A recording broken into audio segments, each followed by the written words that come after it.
අයිබෝවන් ඕගොල්ලෝ සාදරයෙන් පිළිගන්නවා අපේ රස කෑම YouTube channel එකට.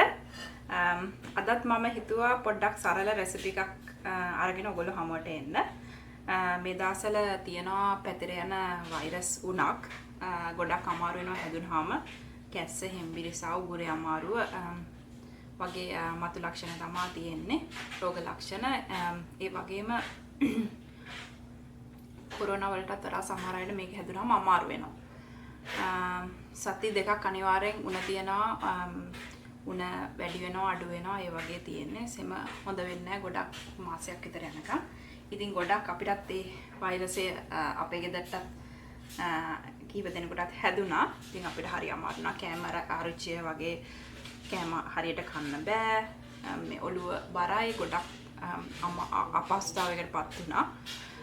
ඒ වගේ අවස්ථාවක ලෙඩ වුණ අවස්ථාවක මම හිතුවා සරලව කන්න පුළුවන් ගුණදායි එළවලු සුප් එකක් හදන විදිය ඔයගොල්ලන්ට කියලා දෙන්න. ඉතාමත් එදිනදා පාවිච්චි කරන එළවලු වලින් මම මේක සූදානම් කරගන්නේ. ගොඩක් දේවල් මේකට එකතු කරන්නේ නැහැ. කෑම අරුචියක් තියනවා වගේ කෙනෙකුට ගොඩක් දේවල් එකතු කරන්නේ නැතුව සරලව හදන එළවලු සුප් එකක්. මේකට මම පාවිච්චි කරන්නේ එළවලු කිහිපයක් තියෙනවා. කැරට් හීනයට කපාගත්ත කැරට් තියෙනවා.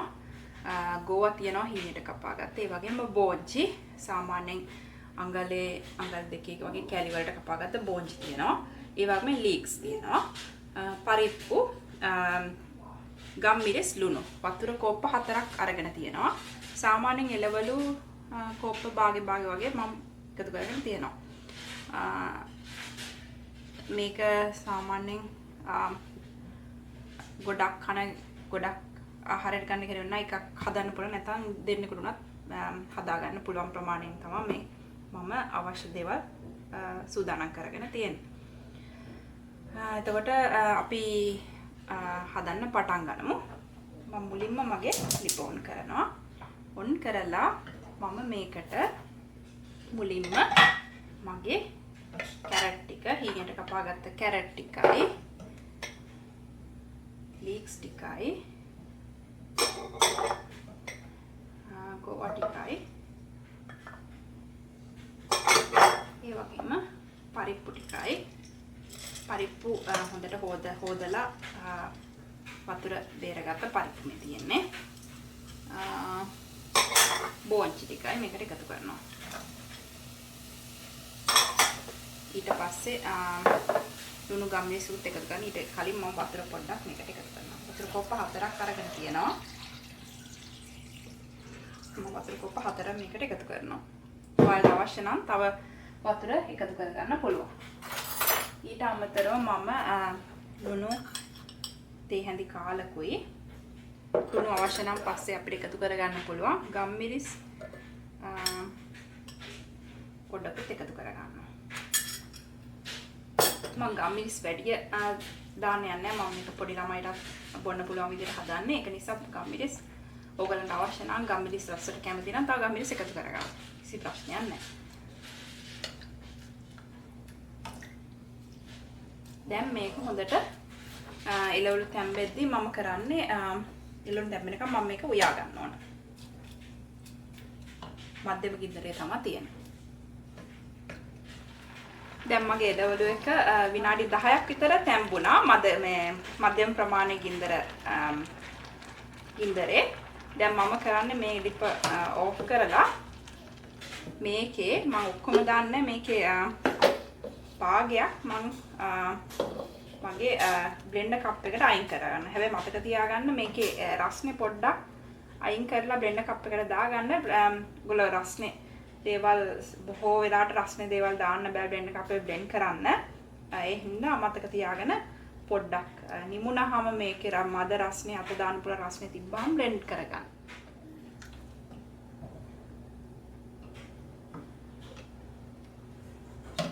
දැන් නිවිලා තියෙන්නේ මගේ මේ වැක බ්ලෙන්ඩර් කප් එක පොඩ්ඩක් මම දැන් මේකේ චුට්ටක් දාගන්නවා. භාගයක් විතර දාගන්න.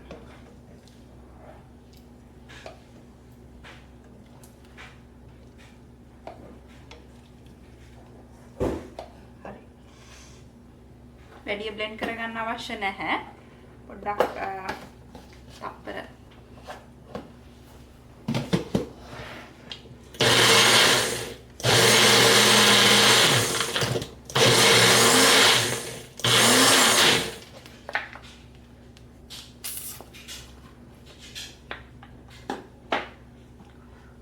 පොඩ්ඩක් රස්නේ මගේ බ්ලෙන්ඩ් කප් එකේ මේක රස්න දේවල් දාන්න පුළුවන් එකක් ඒ හින්දා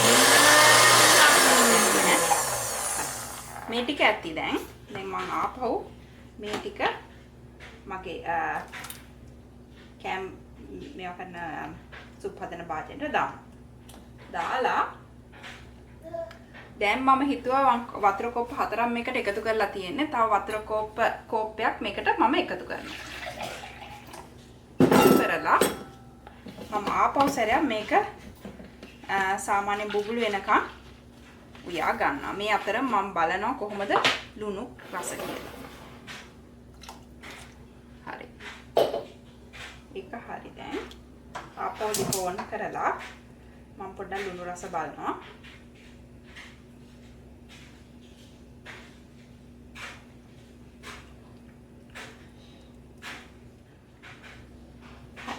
දැන් මම මේක ඔෆ් කරලා මම සර්ව් කරලා බලන්න පෙන්නන්නම්. මගේ සුප් එක. මම මෙතන දෙහි බෑග්කුත් එකතු කරගෙන තියෙනවා. ඔයගොල්ලෝ දෙහි රසට ඇඹුල් රස ආස නම් මේක භාජනයෙන් බෑවට පස්සේ දාගන්න පුළුවන්. නැත්තම් ඔයගොල්ලෝ දෙහි නැතුව පාවිච්චි කරන කිසි ප්‍රශ්නයක් නැහැ. මම මේ ඩිප් ඔෆ් කරලා තියෙනවා. මම දෙහි බින්දු 5ක් මේකට දානවා. දැන් මම මේ සුප් බෝල් එකට මේක දාලා පෙන්නන්නම්.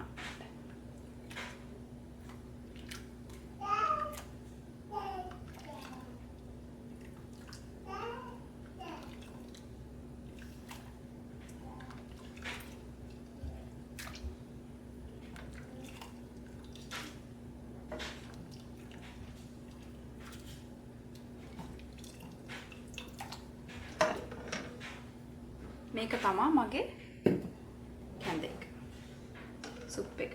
එළවලු සුප් එක. ඔයගොල්ලොත් හදලා බලන්න. ඉතාමත් රසවත්.